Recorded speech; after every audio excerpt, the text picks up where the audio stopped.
Good evening, everyone. Welcome from Nashville, Tennessee. It's a little dreary here today, but I think that as our evening progresses, the weather will be irrelevant because we will be part of an exciting and stimulating opportunity to learn a part of Holocaust history really very few of us knew before. And most of all, I'm thrilled that we could all be together. My name is Felicia Anker, and I am honored to serve as the chair of the Nashville Holocaust Memorial.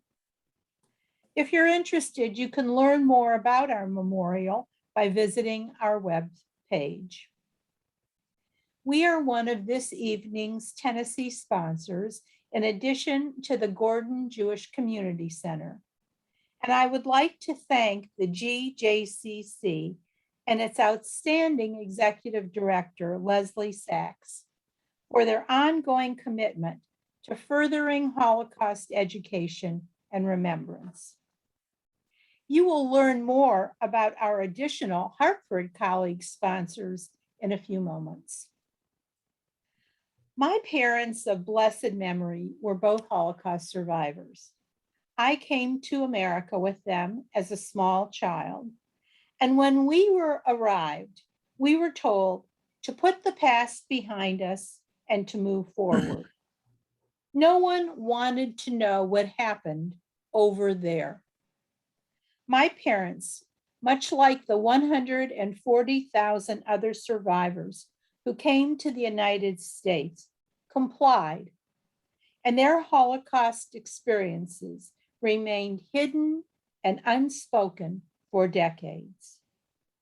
I mention this because it was not only the survivors who buried the past, but US military eyewitnesses as well.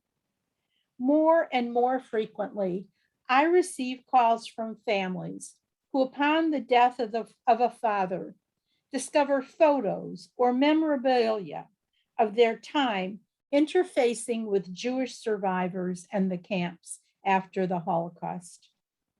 We believe we know so much about the Holocaust, but yet, as we will discover this evening, there is so much more to uncover. Hidden secrets held close to the heart find their way to the light. And tonight, by way of serendipity and Jewish geography, we share a true and amazing story.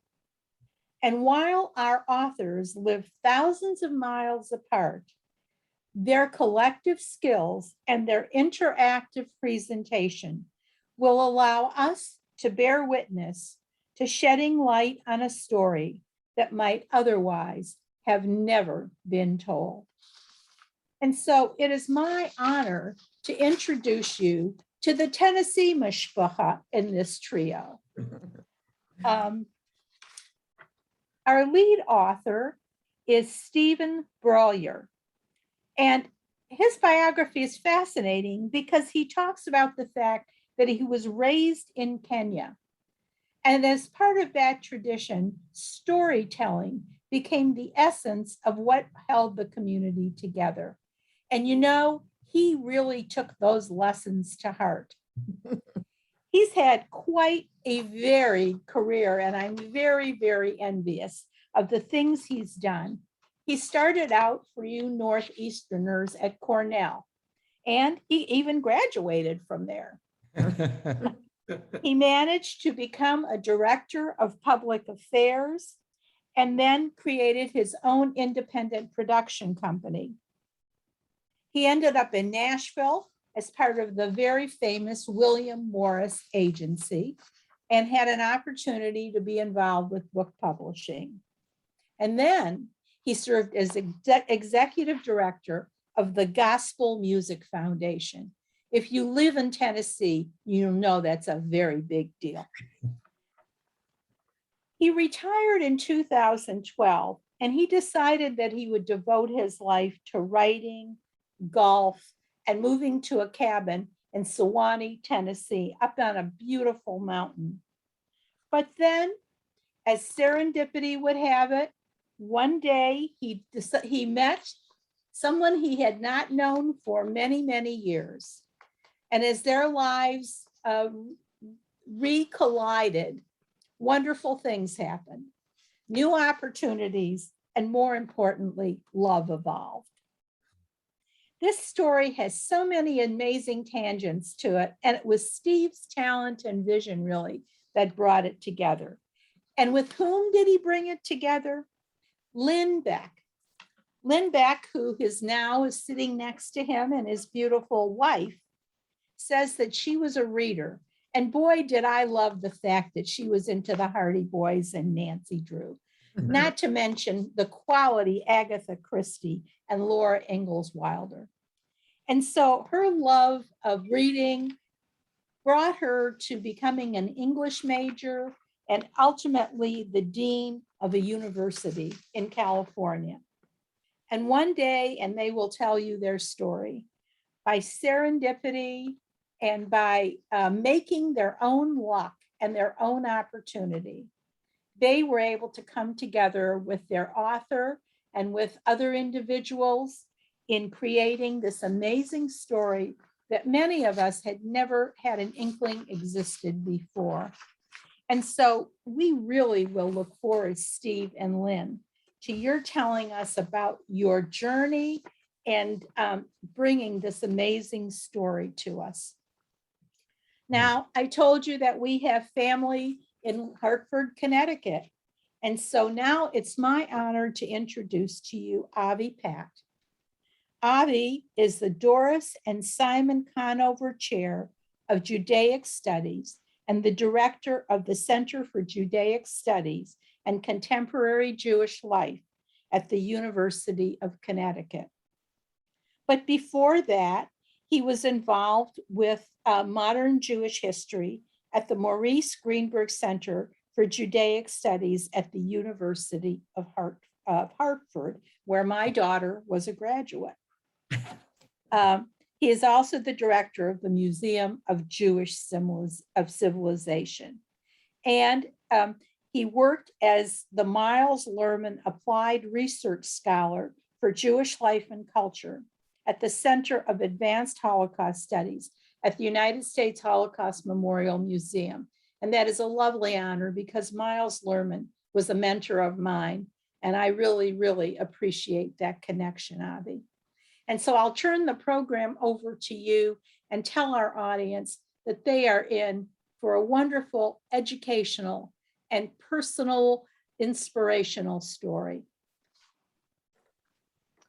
Wow, thank you so much, Felicia. And it's wonderful to be able to do this program together, all of us to be together, at least virtually from Tennessee up to Connecticut. So it's really an honor for me to be able to welcome on behalf of the Connecticut contingent and for us to be able to have this discussion of what is really a tremendous and fascinating book, Mitka's Secret, and to be able to do this together with the three authors this evening. I'm very excited for this discussion.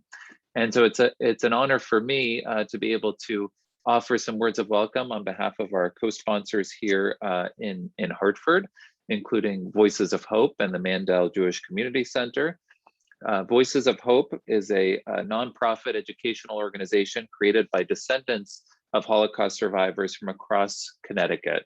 Voices of Hope raises social consciousness by connecting people to the inhumanity of the Holocaust and other genocides by providing quality educational and community programming in order to ensure future generations never forget. And tonight's program is certainly emblematic of this high-level educational programming that we hope will reach educators, teachers, students, and the general public around our state and indeed across the country.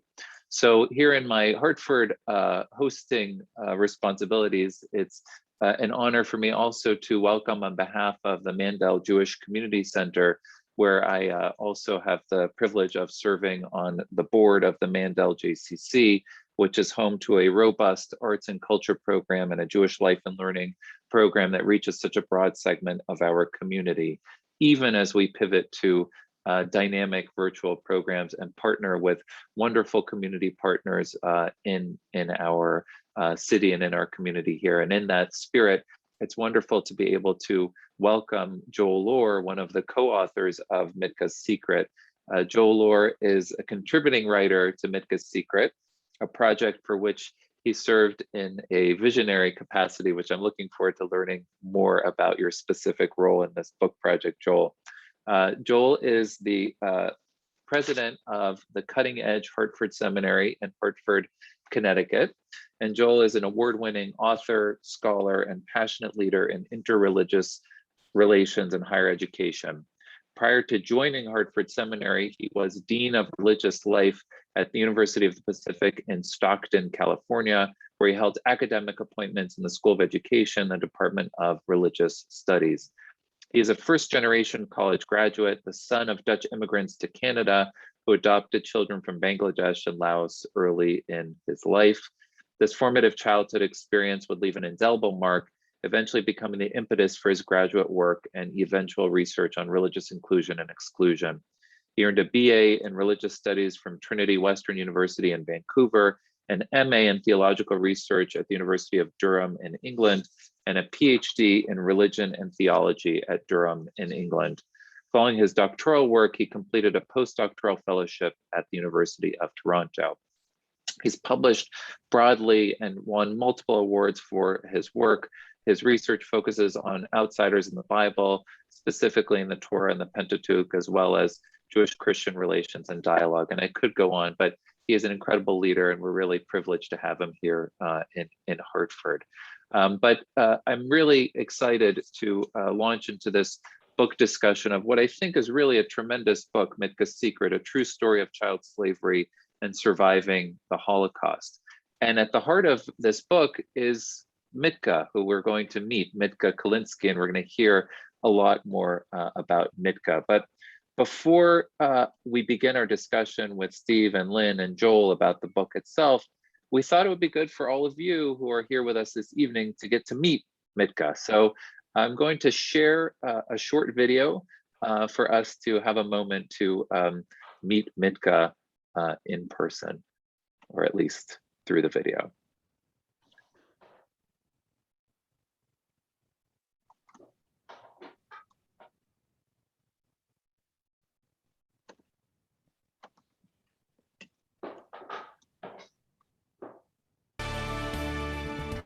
We first met our Someone to Know last year at a local Rotary gathering when he told his story of surviving the Holocaust. Yeah, it's a pretty amazing story. Recently, he and his wife invited us into their Sparks home where they've lived for more than 50 years to share more personal details of his life. Meet Mitka Kalinsky. I don't want to be sad. I want to be happy. I want to live happy life. He chooses joy, despite enduring inhumane atrocities during the Holocaust. Bad things impossible for you to forget. Almost 80 years later, Mitka Kalinsky still smiles easily and gets a twinkle in his bright blue eyes before joking around with his wife. Boy, Adrian, you shrunk. You know that? The couple has been married 66 years. Jeez, you're going down instead of this way. But it wasn't until 28 years of marriage that Mitka shared his secret with Adrian. Kalinsky's ordeal started when he was about 6 and living with other orphaned Jewish children in the Soviet Ukraine. They put me in a boarding school in 1939, Bila Tserkva. The town of Bila Tserkva, near Kiev, was attacked by the Nazis in 1941. The Germans went in that boarding school where I ran away from. They murdered all the children. They murdered, and I ran away from them. Mitka was eventually caught, escaped death again at a concentration camp, then ended up a slave on the farm of a Nazi officer. He was about 7 years old. Tie racks around the shoes, stop at cow droppings to keep your feet warm in the winter. Mitka was never taught to read and write, something that still hurts him to this day. But he knows the name of the man that held him captive for 7 years. Gustav Dürr. That's a D, 0, 2, umlaut, double R. Mitka was eventually freed, came to the U.S. as a teenager, and learned English by watching movies. Three Stooges, Laurel and Hardy, and Abbott Costello, all the comedians. Over the past 50 years, Mitka and Adrian quietly raised a family in Sparks and filled their home with albums, photos, and happy memories. That was good years for us, you know. He is so wonderful, and there's so much more to Mitka's story. Soon there will be a book about his life ready for print. Until then, there's a wonderful website called the Mitka Project, where you can stay up to date and get more information. And the link is available with the online version of this story. With Someone to Know, Andy Guevara for 2 News. Okay, wonderful. So at least we have a little bit of a sense for who Mitka is. And so now it's wonderful for me to be able to welcome our co-authors, Stephen and Lynn, as well as Joel Lohr, for us to have a conversation about Mitka's secret. Now, a couple of technical notes that I just want to point out before we get into our discussion of the book.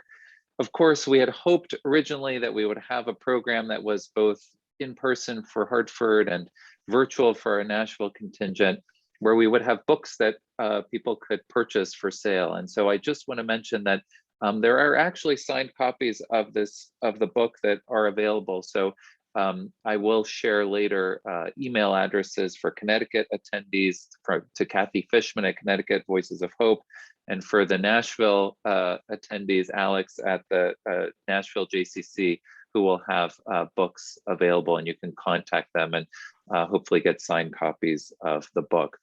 The last thing that I'll point out before we begin our discussion is that I will have a chance to speak with the authors for the next 30 minutes or so, and then we would love to have questions that come from the audience as well. And so we'd encourage you to use the Q&A function at the bottom of your screen to submit questions about Mitka's secret or about the process of writing the book, and we'll be able to address those questions as we enter our discussion.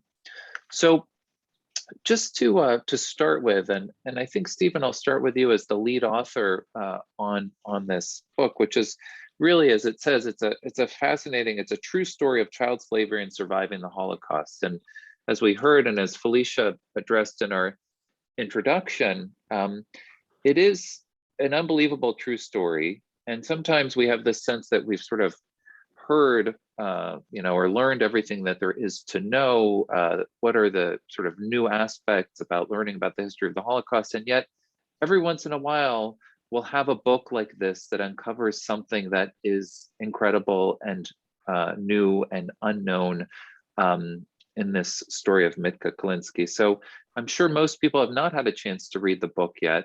Can you give us, sort of in broad strokes, Stephen, the outlines of Mitka's story for our audience tonight? Sure. Thank you, Avi. And I want to thank all the organizations who have come together to make this discussion possible. When we first heard about this story, immediately you could sense that this was a big story. It covers all the bases of what you would hope for in a story. Mitka, as a 4-year-old, is dropped off at a kinderheim and orphaned at that moment. He has very few memories of the time before that. He lived 2 years in that kinderheim, and then in the fall of 1941, bombs fell in Bila Tserkva. He was shaken from his bed, and he and another boy left the kinderheim to go on a trek to find teachers who hadn't been there for more than a week. And they left and parted roads. Mitka went into the forest to live alone for several weeks, perhaps even a couple of months. Left behind were all the children who were, the next day after he left, murdered in the first instance of children being executed by the Eisengruppen, the killing squads of Hitler. Mitka went on to be picked up by Germans, and he survived a execution of, he doesn't know how many, but it fits all of the stories that come of Babi Yar. But there were many, many, many executions in Ukraine, in similar ravines. So he chose to fall into the bodies that were falling around him. And after several, when things got silent, he crawled out from under the bodies, only to, and went back on the run, this 6-year-old, and subsequently was picked up by Germans again. He was put into a cattle car, taken 600 miles to the first of 4 concentration camps that he was in. In the last concentration camp, Pfaffenwald, a camp that was not even known by the Germans or anybody else until, 1984, I believe, maybe 81, 84, a scholar in Germany revealed that camp. It was a medical experimentation camp, which, as far as we can determine from research, Mitka and one other infant survived. Mitka survived because he was taken by a SA officer and made a slave for the next 7 years of his life. As a slave in that home, he never had shoes. He, of course, wasn't educated. His jobs were many, but among them to feed the animals with whom he formed relationships that were critical in his life. He was beaten regularly. He was deprived of heat, and he fed himself from the food that he fed all the animals. In 1949, 4 years after the war, American GIs rescued him from that home and took him to a displaced persons camp for children called Bad Aibling, where for the first time, as an example, he got a package of things, and he didn't know what brushing his teeth was. He was given a tube of toothpaste, which he ate on the spot, thinking it was candy. There were many people in that camp who showed him tremendous love and encouragement and brought him to a place where, after 2 years, he was not ready, but enabled to immigrate to the United States. So a 14 or 15-year-old boy comes to the United States. He's passed off as an 18-year-old, and he begins a journey in the United States in which he marries, has 4 children, and learns English haltingly, but does. He cannot read and write. And this amazing, at times very funny story ensues. All the time, up until 1981, Mitka kept his entire past a secret, and hence the title, Mitka's Secret. In 1981, because of a lot of events in his life, traumatic events, all the dam of those secrets burst, and all came out on the day after Christmas in 1981. He said to his wife, "Adrian, sit down, I have something to tell you." And she began writing down everything he said. The next part of the book, those being the first 2 parts, deals with his finding his identity and finding his past, culminating in his bar mitzvah in 2001 as a 70-year-old. He goes back and becomes a 13-year-old and gets bar mitzvahed. That's where the book ends, but it's a story of tremendous hope and encouragement all of those times through that.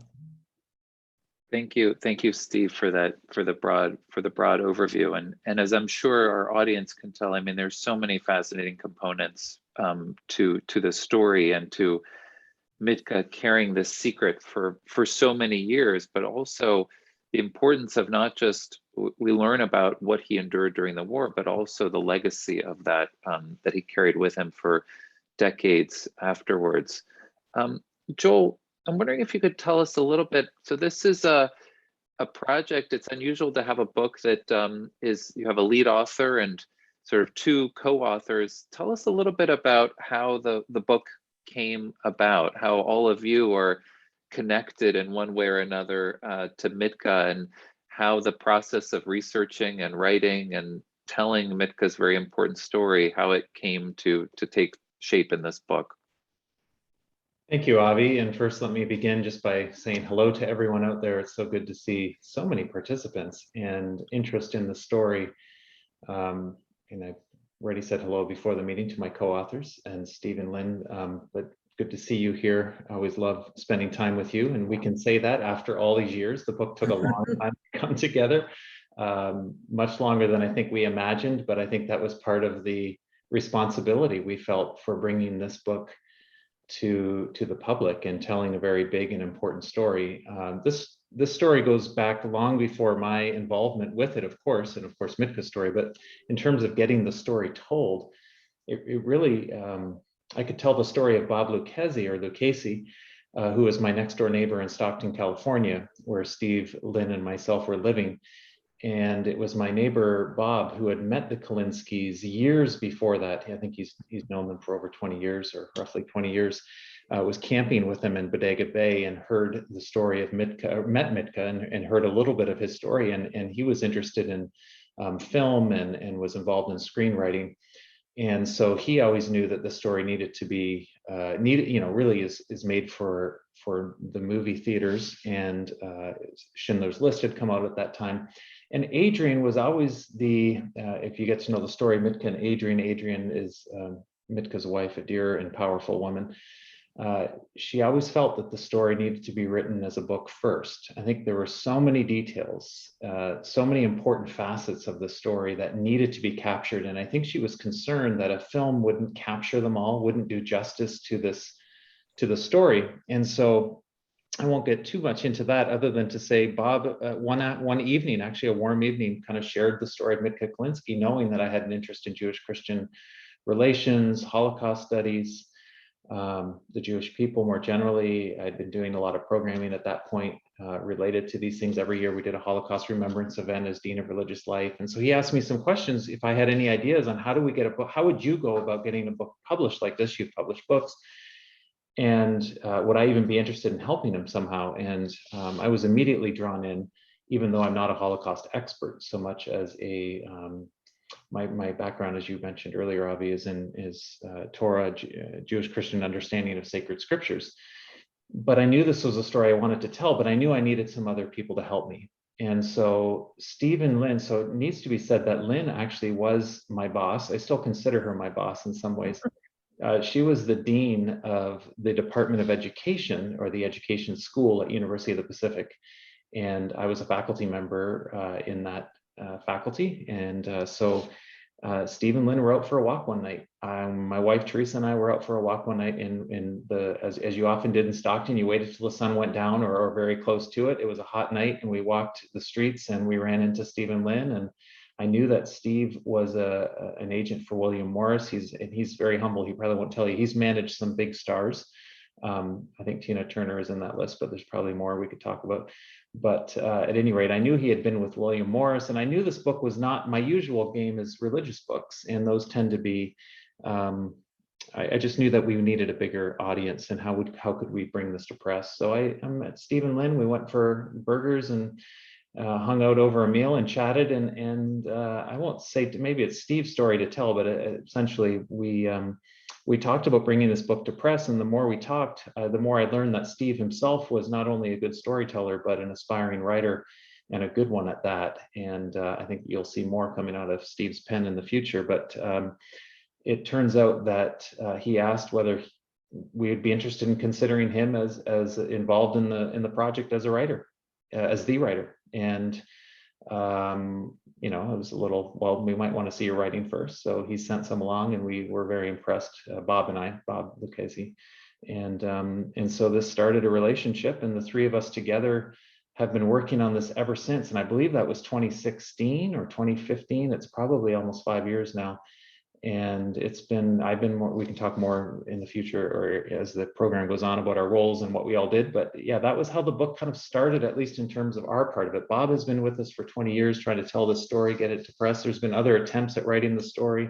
I think part of the challenge in writing the story is that, it's a living subject, and you're dealing with memories, and it really deserved careful attention, not only to the contours of the story and its powerful nature. And when you meet Mitka in person, you realize this is quite a human being, but also the importance of getting the historical details as correct as possible. So that's where Lynn and I, as scholars, I guess researchers, really tried to do our job well.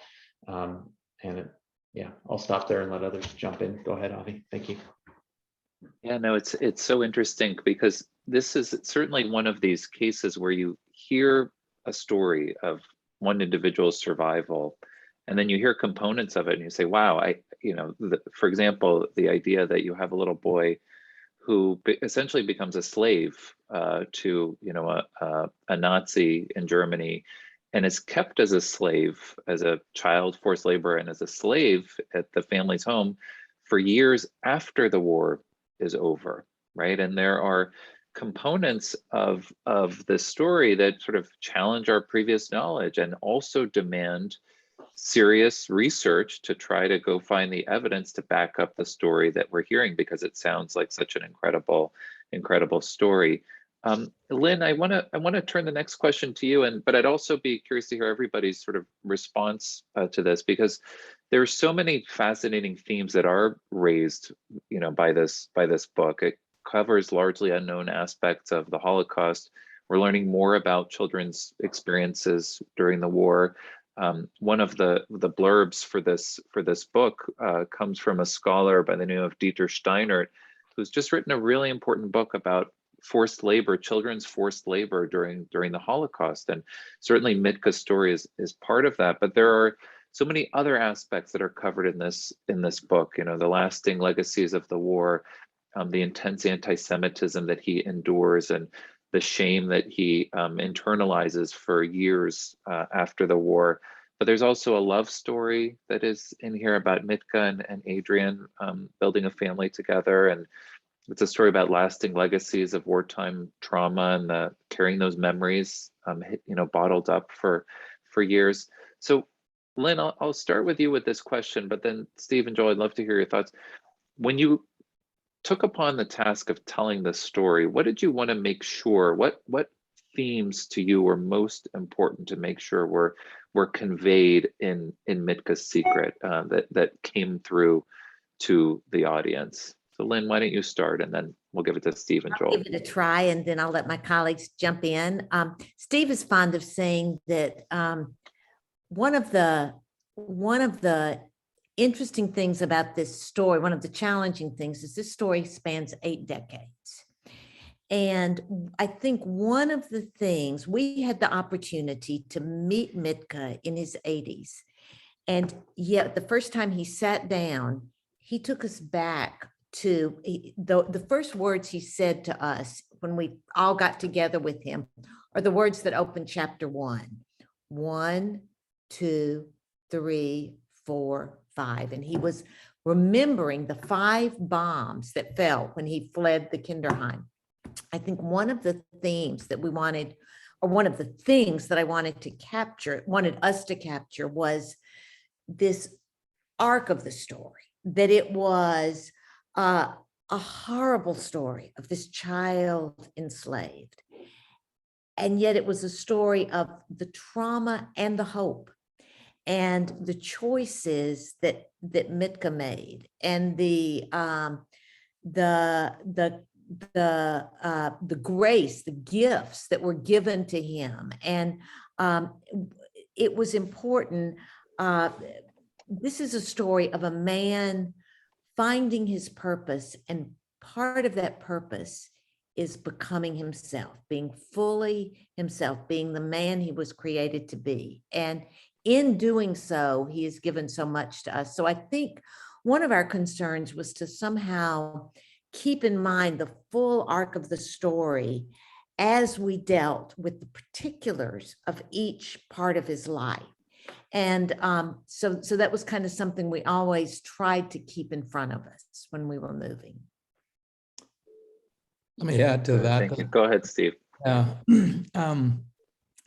My work was enormously enhanced by Lynn and Joel as scholars and their ability to do incredible research. We felt from the beginning that this story required a level of research because we wanted both Mitka's story, we wanted the truth of Mitka's story to be confirmed. We wanted it to be true in an historical context. We wanted to go deep in confirming memories because they can be tricky. And this needed to have it where we couldn't confirm something, we said so.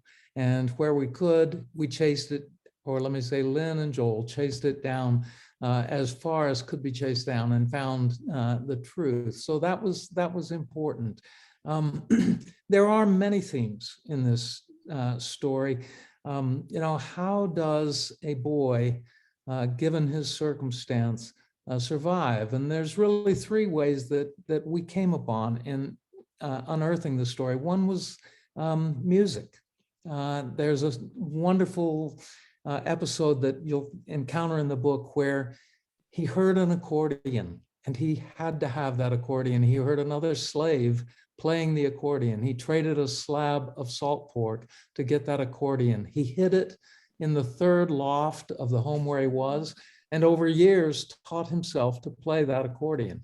Music was a critical factor in his developing his own personhood. His relationship with the animals was remarkable. He didn't have any humans with whom he could build a relationship, and he built a relationship and started to learn about himself by caring for the animals. And then it was the acts of kindness, simple acts of kindness from people that he encountered that really began a process of this remarkable, resilient young boy to grow. I'll jump in maybe. Go ahead, Joel. Yeah, a few things come to mind. I think some of the things you've already said, Steve and Lynn. I think there were moments where I felt like, of course, there's that, like, you're feeling like the historian, like history is hard to tell no matter how much you know of it. But I always felt like if this story was read to people in Rothenburg, which is where Mitka was held, if this story was read to people in Rothenburg from that era, I would want them to be able to say, even if reluctantly, that, probably in German, das ist recht, or that is true, that is correct, that's what happened. We really wanted the truth of the story to come out. And I think part of my interest in the story is actually, and given that this is the audience today related to the JCCs, maybe people will have an interest in this too. The more I've thought about the story, the more I've thought about Mitka as an outsider to his own people for so many years in keeping his secret. He always knew he was a Jew. He didn't want to be a Jew early in his life because he in the book we talk about this, the people with the yellow stars disappeared. And he was forced to wear one for a while, and he took it off because he knew bad things happened. And so my interest in insiders and outsiders, which has been a small attempt in my life's academic work, is to try to understand religious insiders and outsiders. In some ways, Mitka's been an outsider even as he's been Jewish.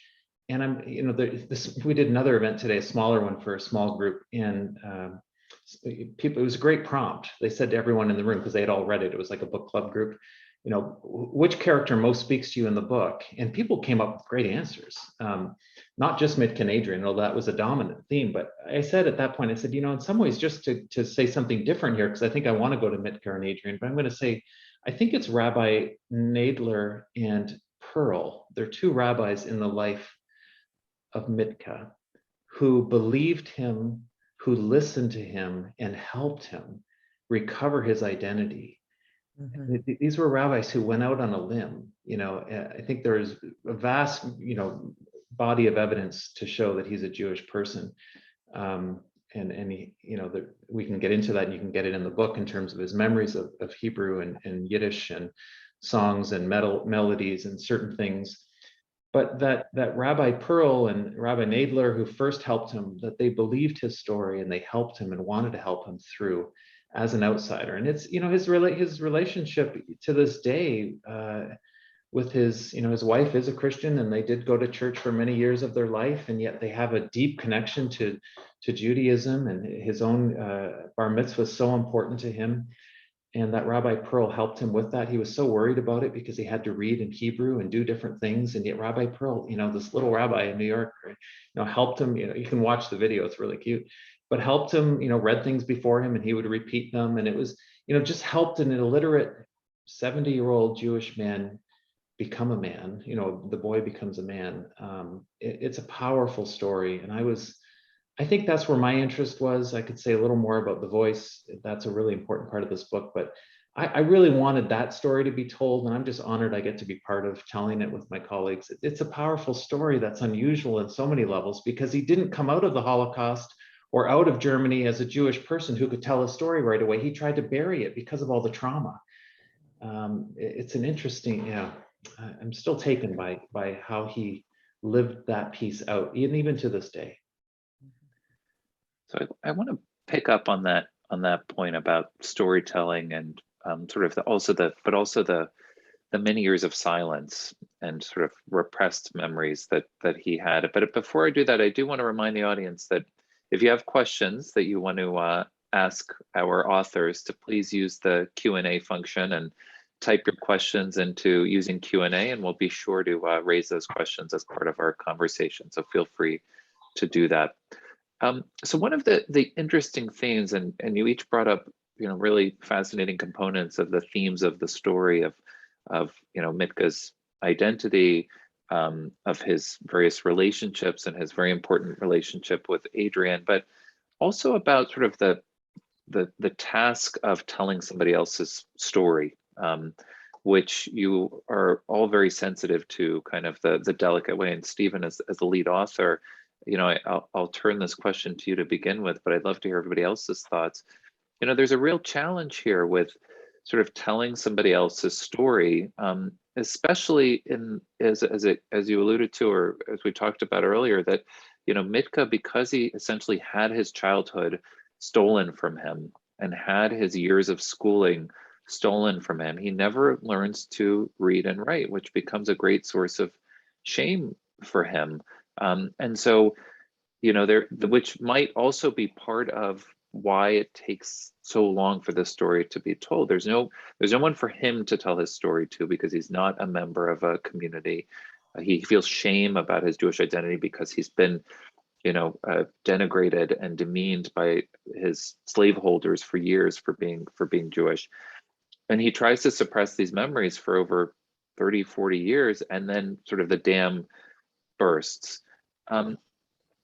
How did you try to balance that sort of challenge of telling somebody else's story, but also allowing him to do it in his voice, especially someone who basically couldn't write it for himself, but was trying to do this, essentially, now we're talking 80 years after the war, sort of, almost 75, 80 years after many of these events took place. How did you balance that sort of challenge of writing for someone else, but also allowing his voice to come through? It was a challenge. There's no doubt about that. When we first met Mitka, at the end of that time, Joel and Bob Lucchese had said to us that this won't happen unless you gain Mitka and Adrian's trust.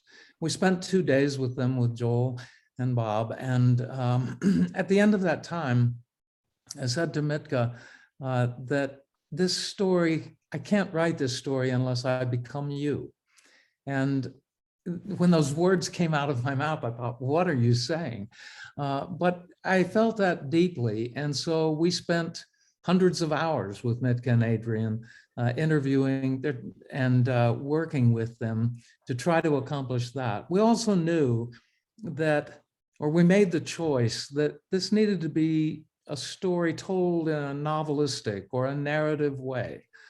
That was a challenge, because we're trying to weave together historical truths, historical realities with a narrative, and weave it with his own interviews, his own words, and Adrian's own words. And so it was a long process. It was a process that, in the least chapter, or in one chapter, it took 4 rewrites. In the most, it was 19 rewrites for a chapter. So it was an arduous task, but we believed we had to get it right. I think we largely accomplished that. But the themes that ran through the story, how do you pick one? There were so many. There was this incredible love story between Adrian and Mitka that really in many ways saved him. There was the whole issue of identity and not even knowing or ever being called by his own name for so many years. There was the story of the horrors that he experienced. We made a choice at the outset just to tell the horrors in a very plain fashion without trying to make them something through adjectives or superlatives that they were more than they are. They are enough just to tell the truth. And so there were many of those choices along the way. And we found out that we didn't need to capture one theme. We needed to tell the whole of the story, which had all of those themes wrapped into them. So I see that we are starting to get some really interesting questions coming in the Q&A, and I do want to make sure to get to some of those questions, and some of them deal with very specific aspects of the story, which I'm sure our audience is now sort of fascinated by some of the details that are starting to come through. I mean, one of the questions very specifically asks about his enslavement, and Carla asks, so first of all, in the period of the war, can you talk a little bit about the fact that he was kept as a slave by this family, the Dorr family? Was how much of his experience was known by the community around him? And then in the period after the war, how did he escape from this enslavement, right? How did that sort of end in the period after the war? And talk a little bit, and maybe Lynn, you can start, and then Joel and Steve, you might want to jump in too. Talk a little bit about this relationship that he continued to have with the family in the decades afterwards, or when he began to retell his story, which I think is a very interesting part of the story too. Yeah. Go ahead, Lynn. Mitka's enslavement began December 14th, 1942. And we know that only because Gustav gave him, he was taken out of Pfaffenwald, the camp of birth and dying, a medical experimentation camp where things happened to him that to this day he cannot talk about. And he said there's some things he can't say. And it was horrible what he has told us. But Gustav Dorr, who was a Nazi SA officer and had a fairly storied history in his local town. He was often, a couple of people referred to him as the biggest Nazi in Rothenburg, took him to be a household slave. One Gustav had, which was legal in Nazi Germany at that time.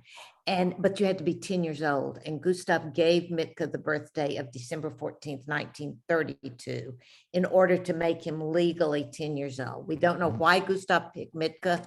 Mitka believes, and this is just Mitka's belief, that Gustav needed a child to be sort of an intimate slave, to live near his family so that he couldn't tell things. He wouldn't know enough to tell things about them.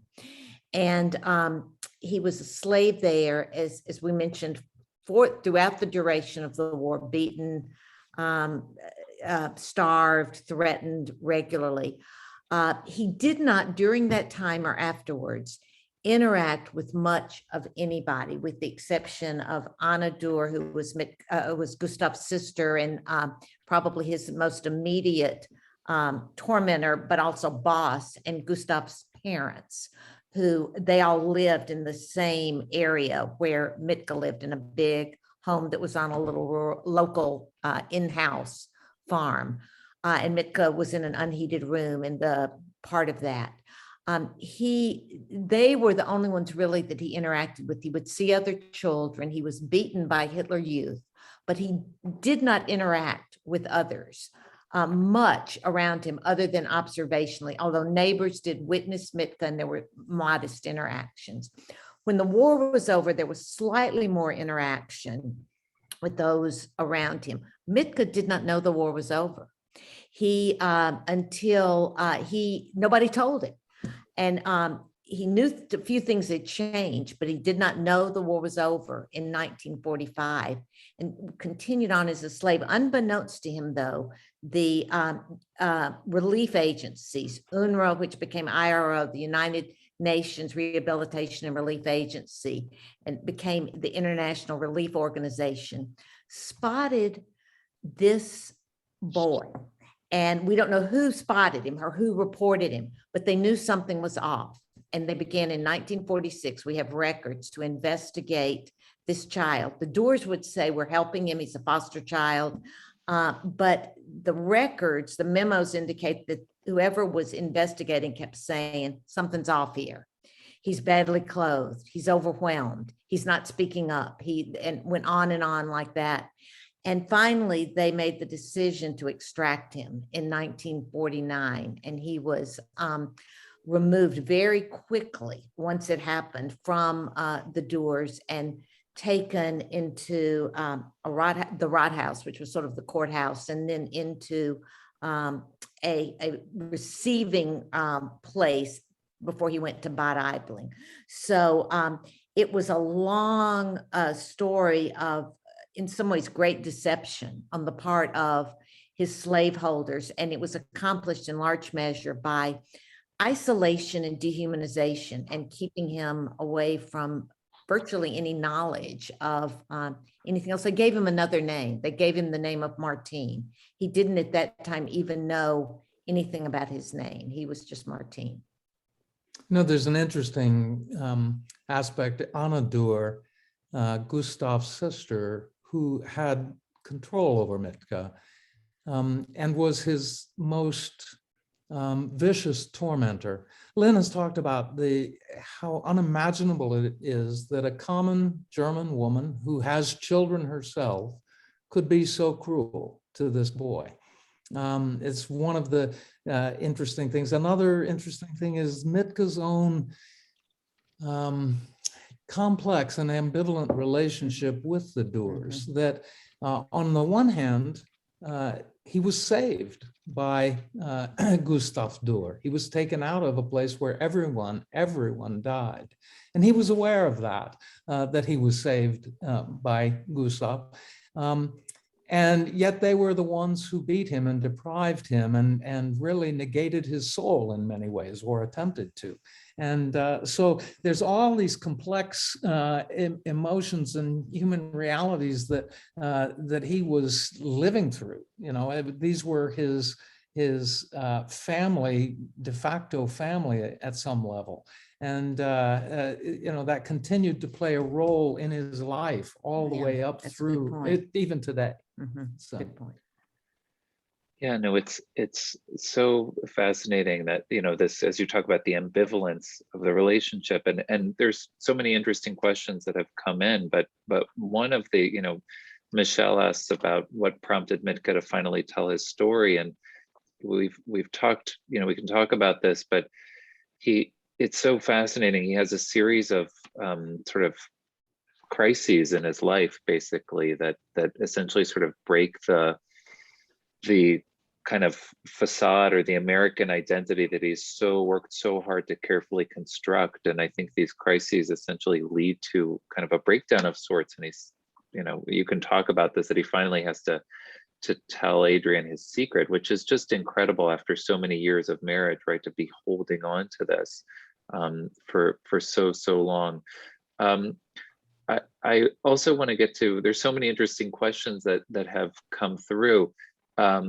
And one of them asks about, you know, Mitka's, his religious identity, and maybe we'll come to this question next. David asks here a question about, you know, if it's not too private or personal, how have Mitka and Adrian's children reacted to the story, especially how they feel about religion in general and their own religious beliefs? What was their religious upbringing, and has Mitka pursued Judaism beyond his bar mitzvah? Can you talk a little bit about how the family has reacted to, on the one hand, right, that he carried this secret for so long, and then kind of has to tell his story, you know, in the early 1980s. And then, you know, it's very complicated, right? To say I'm Jewish and to take up this Jewish identity. Tell us a little bit about sort of how the family has become part of that process. And maybe Joel, I'll start with you on this question. Sure, thank you. I'll say a few things. I'm going to let Lynn talk about the family piece because she's quite close to them and can share a little bit about how they reacted and how some of them have embraced Judaism.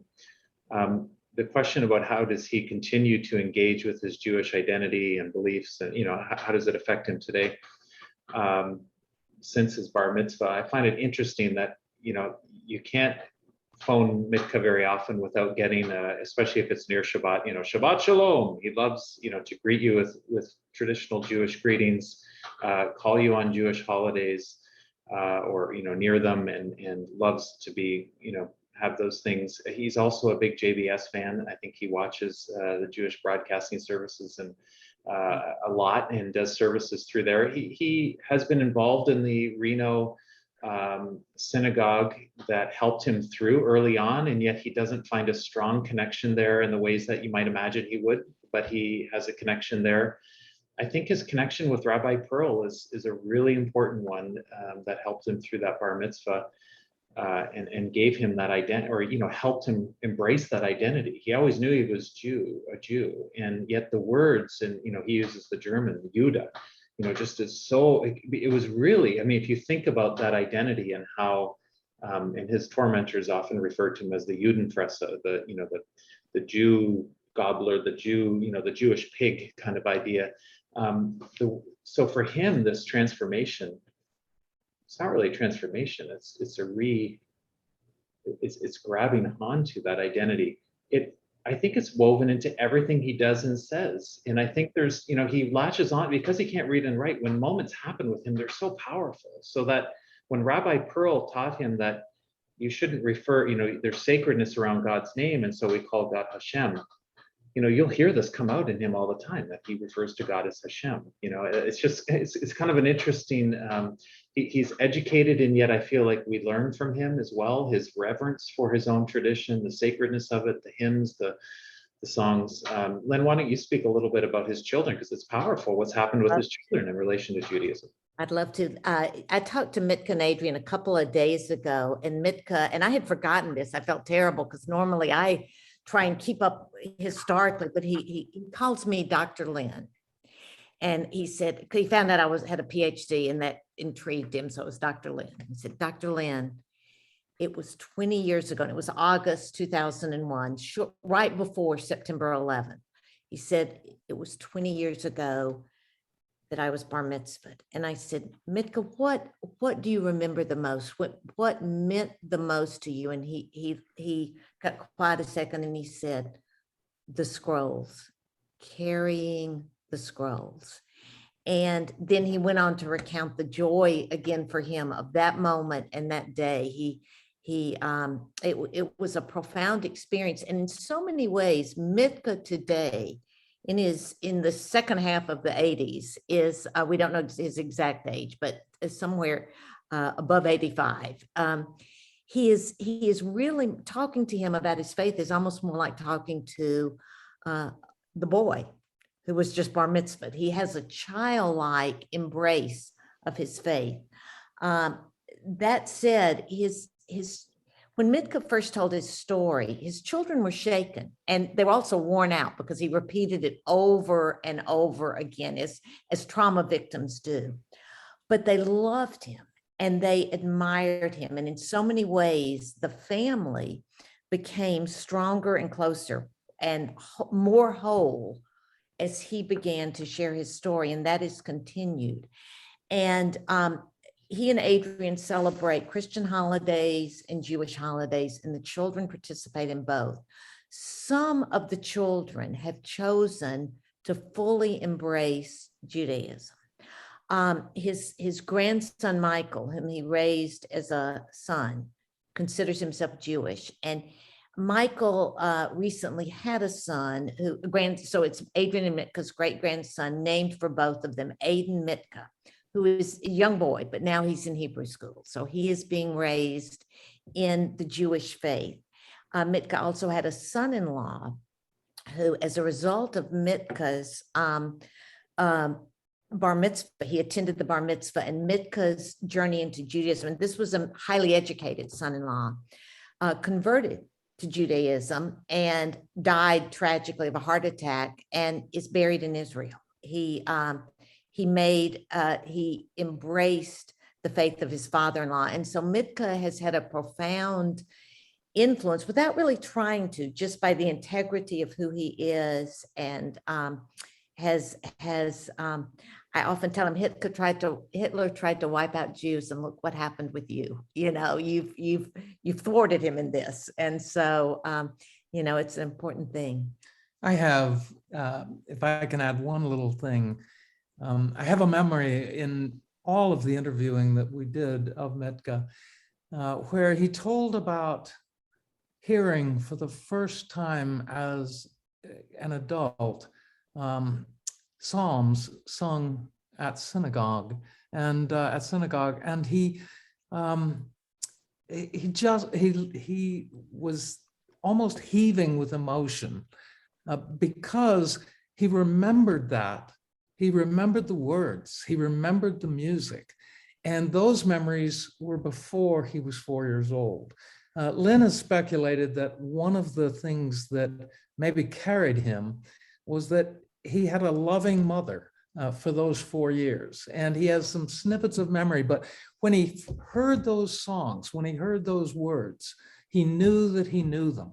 And it's still, every time he talks about it, he wells up with emotion.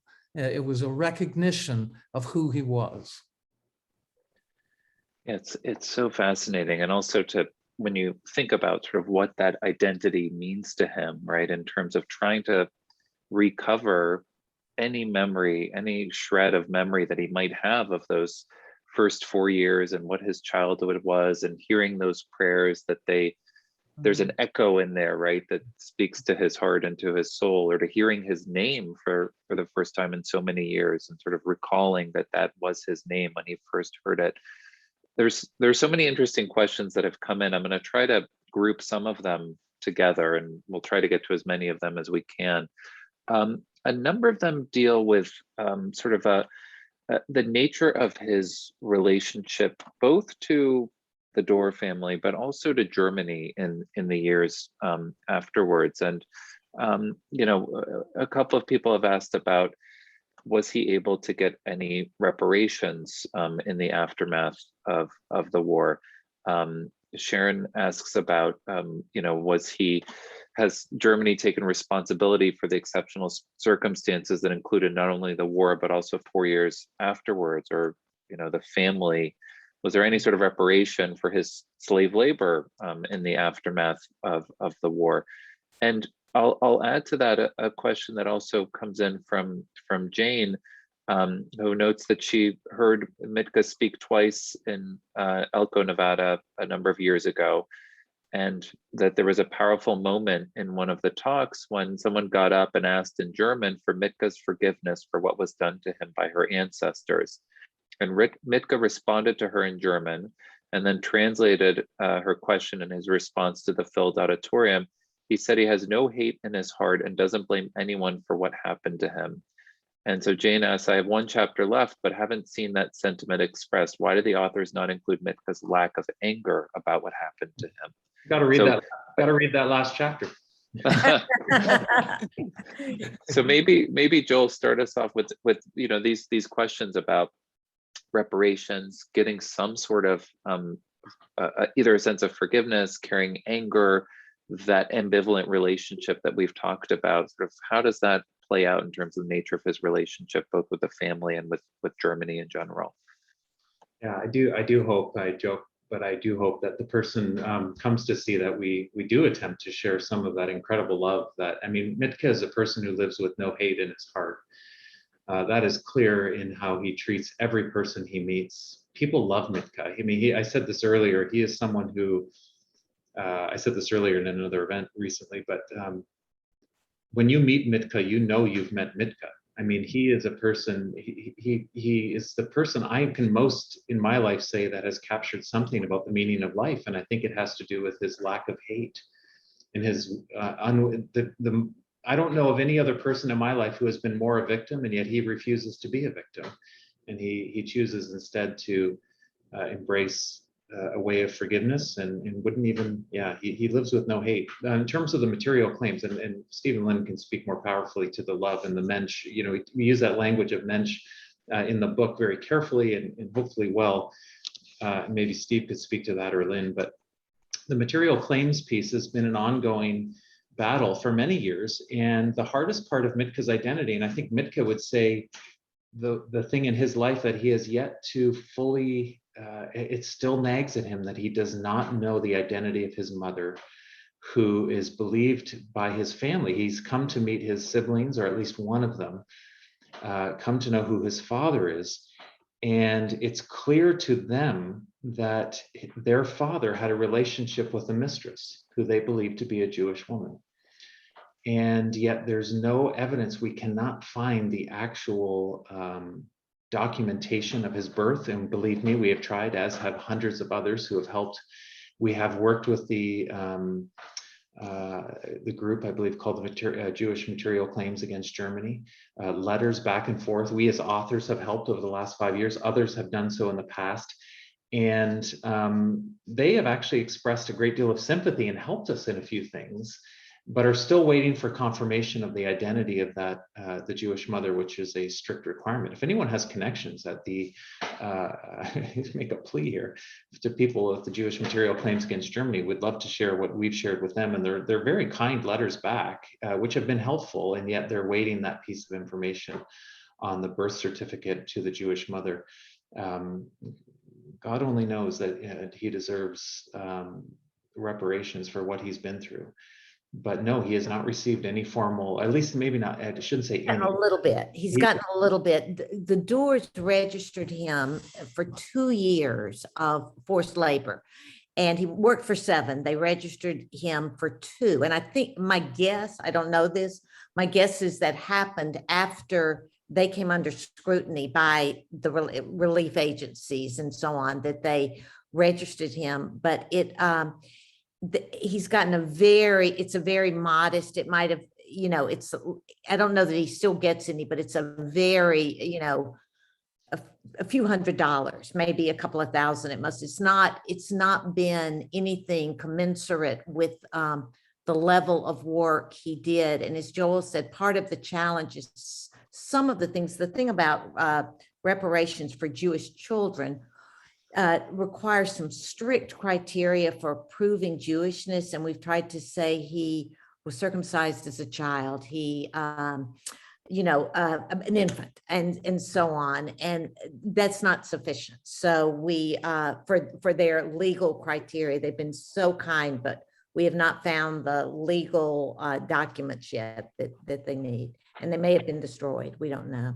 You know, and he is a loving man, but victims of this kind, victims, period, one of the things that is a great need is justice. And it is a knife in his side that he would like justice, and he brings it up. He doesn't understand why he's rejected over and over, and there have to be strict criteria, of course, for these processes, and there is no record of his birth, which is the stumbling block in this. So it is the continuing challenge here.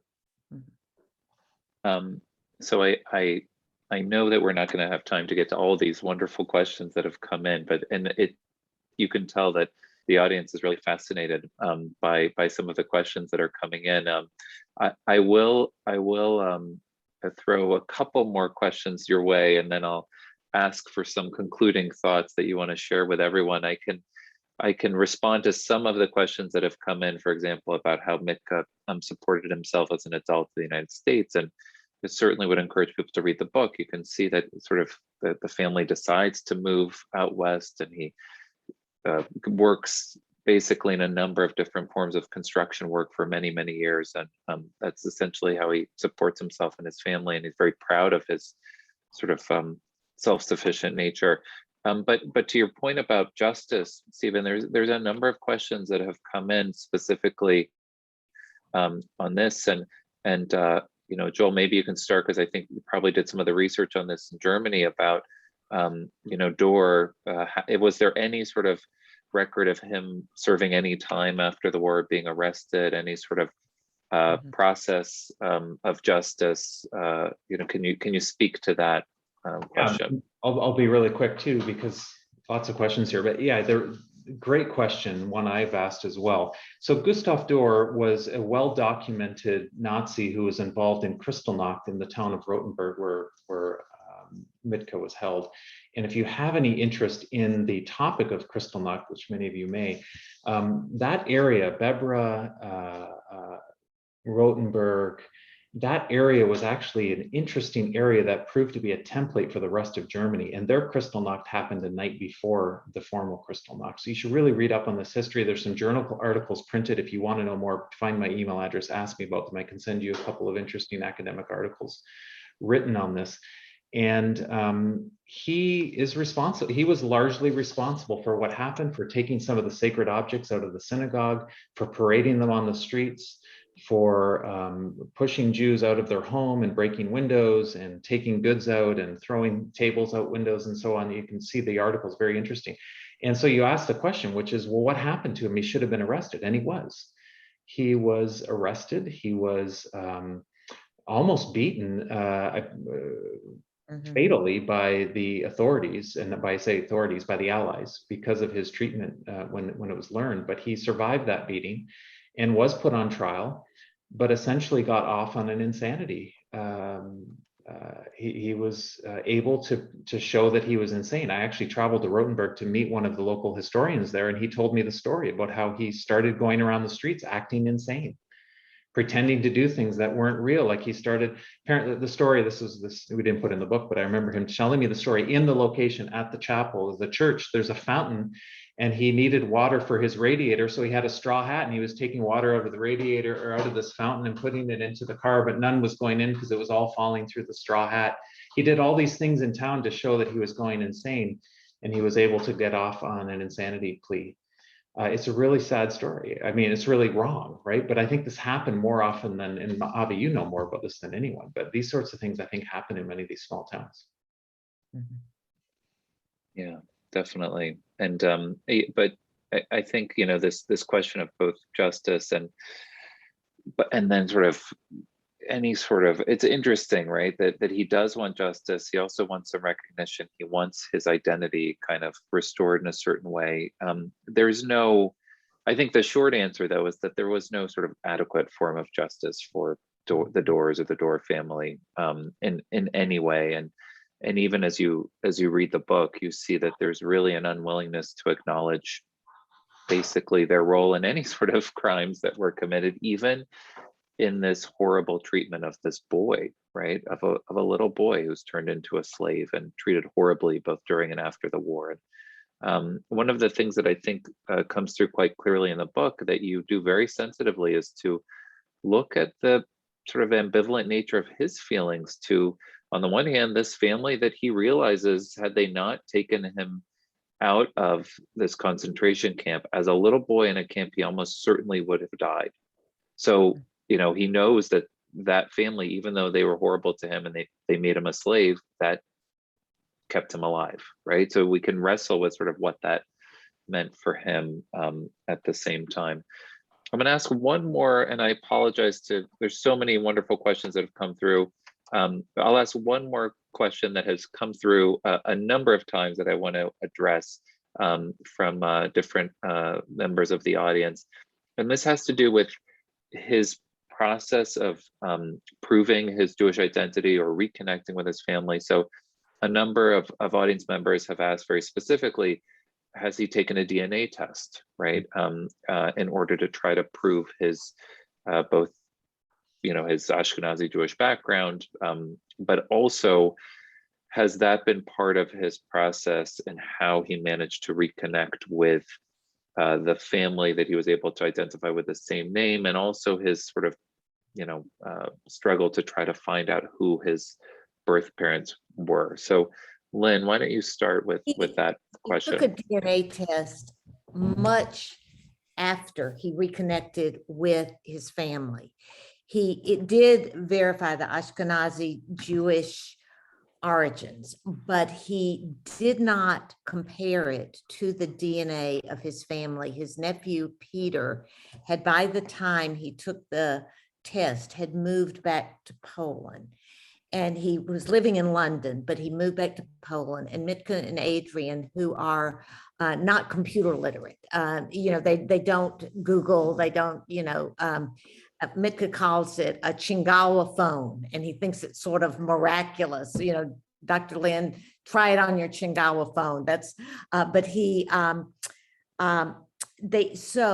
verified that he does have Jewish origins through his DNA, but he did not compare it to those of his family. What we are counting on with that is primarily two things. One is the connections that were made in terms of the records, the alignment of his memories with the memories of his half-sister, and their recognition of his family, of their connection. This was not Mitka's recognition. It was his sister, his half-sister's recognition of him. The first words she spoke to him over the phone were, "my brother." And it was the first thing she said to him. And she recognized, because of the sort of disparate memories that he shared, that completely aligned with hers. It's really incredible, right, to see this happening decades after the war.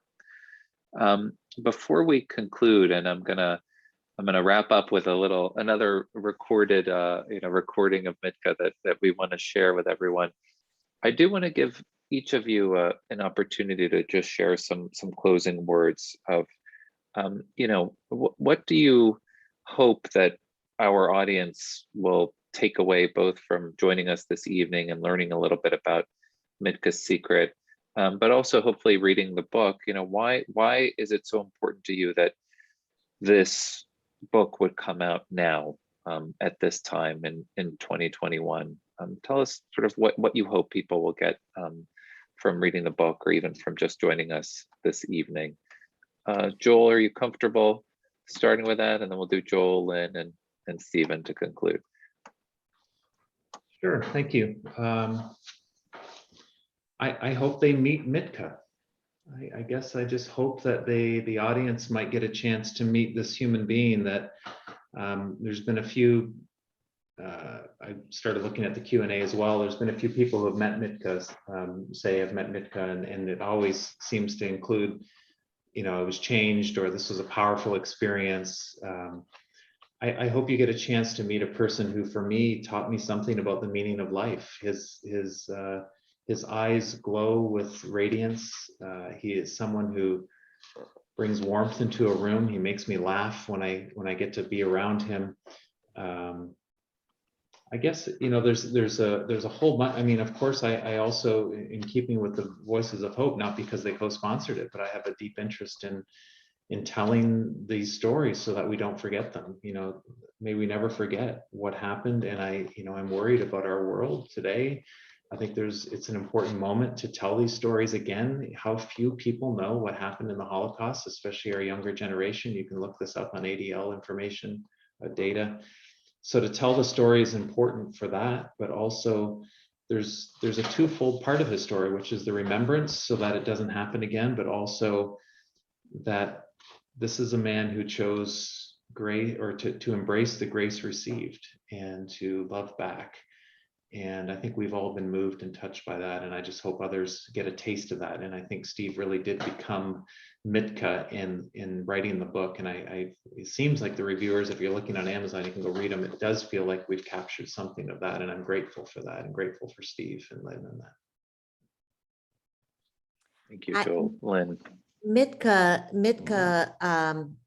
one of the ways that the Nazis, and the Doors in particular, as in a microcosm representing of the Nazi ideology, I think managed to do some of the horrible things they did, was to dehumanize, to, Steve talks about negating the soul, but the Mitka was made less than human. And in telling this story, I hope we have rehumanized him in a sense. We have given voice to his humanity. And I think what I hope people will do is bear witness to that, because in so doing, I think we both do it for Mitka, but the dedication is for all those who haven't told their stories. And I think that's important, that we bear witness because of their humanity. That was often the attempt was made to strip that, and in so doing, we then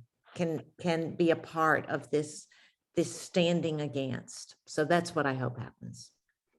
You know, when we sent this, or when our agents sent this book to publishers, we got wonderful rejections, thoughtful rejections, and many of them commented on, oh, another Holocaust book. We don't need another Holocaust book. There have been so many Holocaust stories.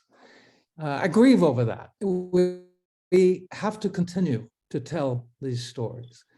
It's been a phenomenal privilege that we were able to do this.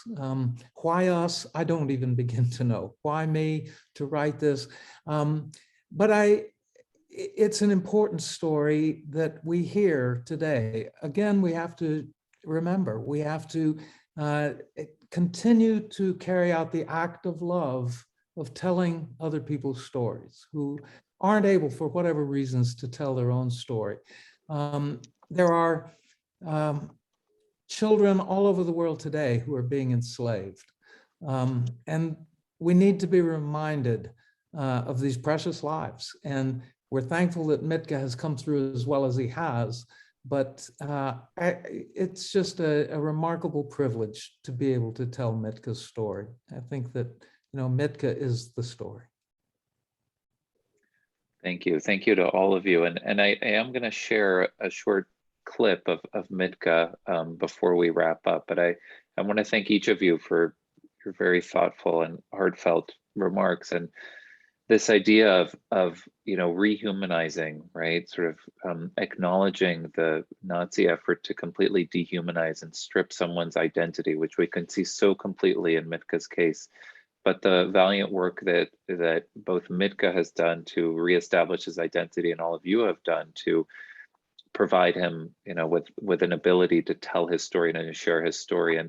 And Joel noted for me that, as you write in the dedication to the book, which I think is such a beautiful dedication, you write, dedicated to the children of the Holocaust whose stories will never be told, right? That this is one story. This is Mitka's story and Mitka's secret, and it's so important to be able to share those individual stories.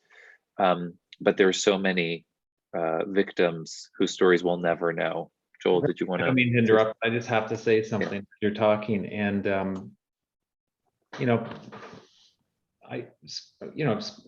spending quite a bit of my adult life working on issues of Jewish-Christian relations.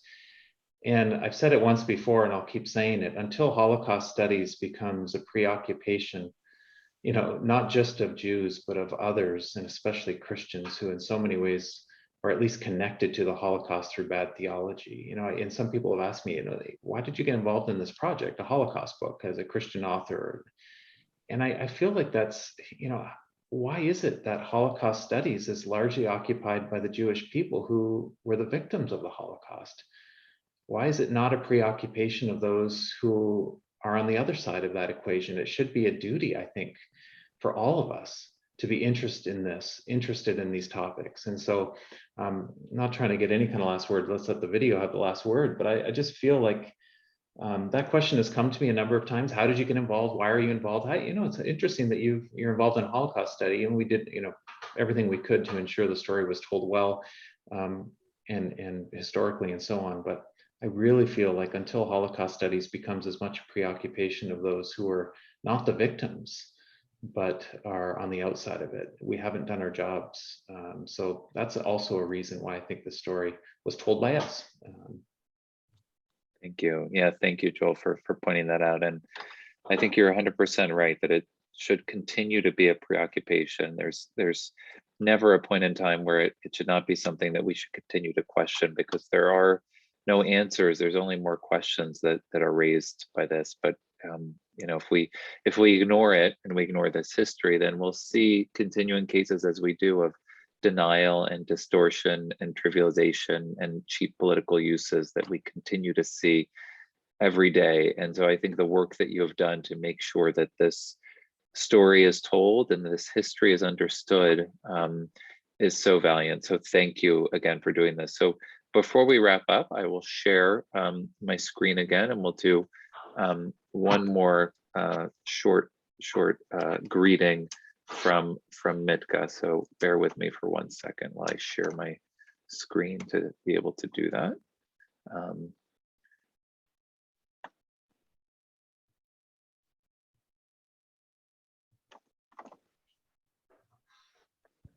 My name is Mitka Kalinsky. I'd like to welcome you all to listen to my play.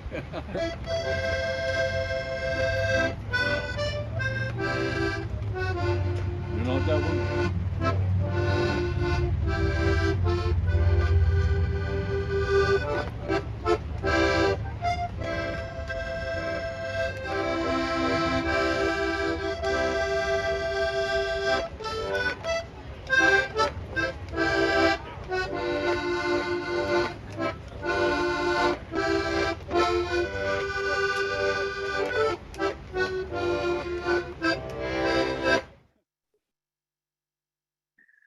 Okay, wonderful. So it's a wonderful way to conclude our program to hear from Mitka again, and please join me in thanking our wonderful speakers this evening, Steve and Lynn and Joel, and thank you to our co-sponsors for tonight's program, Connecticut Voices of Hope, the Mandel JCC, the Nashville JCC, the Nashville Holocaust Memorial Commission.